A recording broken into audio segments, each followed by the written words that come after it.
I'm an end-of-life doula, also known as a death doula.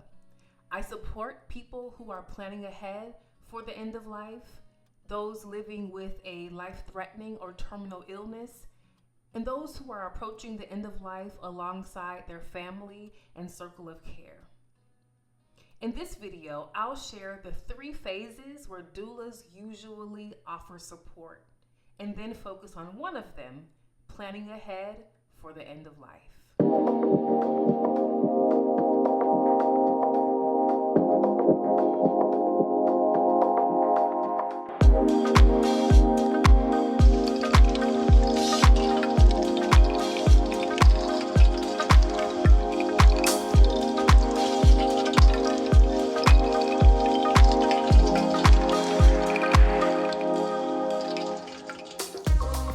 When people hear the term end-of-life doula or death doula, they often think of support only when someone is actively dying. But the truth is, our work spans many phases. Because of the people we support, our work usually falls into 3 main areas: before death, with or without a life-threatening or terminal illness, when death is imminent or someone is actively dying, and after death. Each of these phases involves planning for the end of life in different ways. In this video, I'm focusing on the before death stage, when someone is planning, reflecting, or beginning to prepare.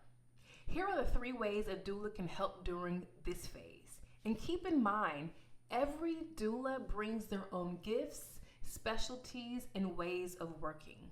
So while it won't look exactly the same for everyone, this offers a general framework. First, advanced care planning.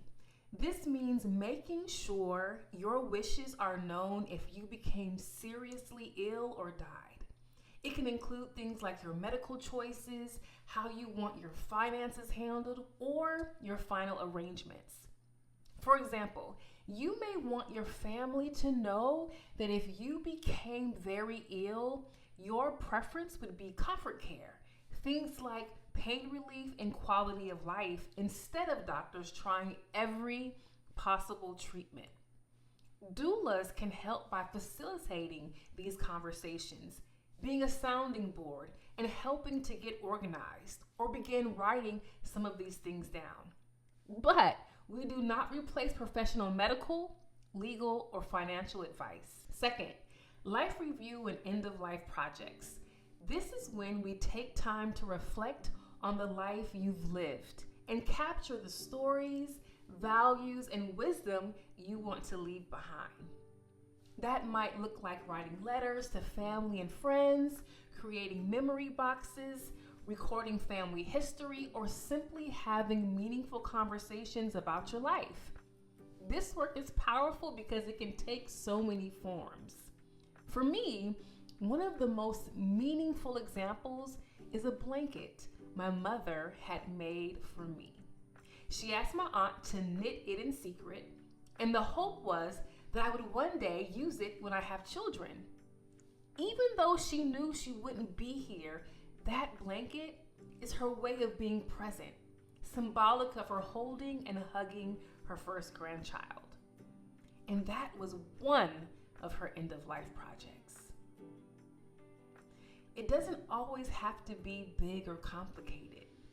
Sometimes it's the simple, thoughtful things that carry the deepest meaning. And the best part is, you can be as creative as you like. Third, death-curious conversations. Many people don't have opportunities to talk about death because it's often seen as taboo, morbid, or scary. But for people embracing their mortality or those facing a life-threatening or terminal illness, these conversations can be both needed and meaningful. Death doulas are prepared to have open and honest conversations about death and dying. And if therapeutic support is needed, we refer out to a counselor or therapist who can provide the kind of care that goes deeper. So how do you know if this kind of support might be right for you?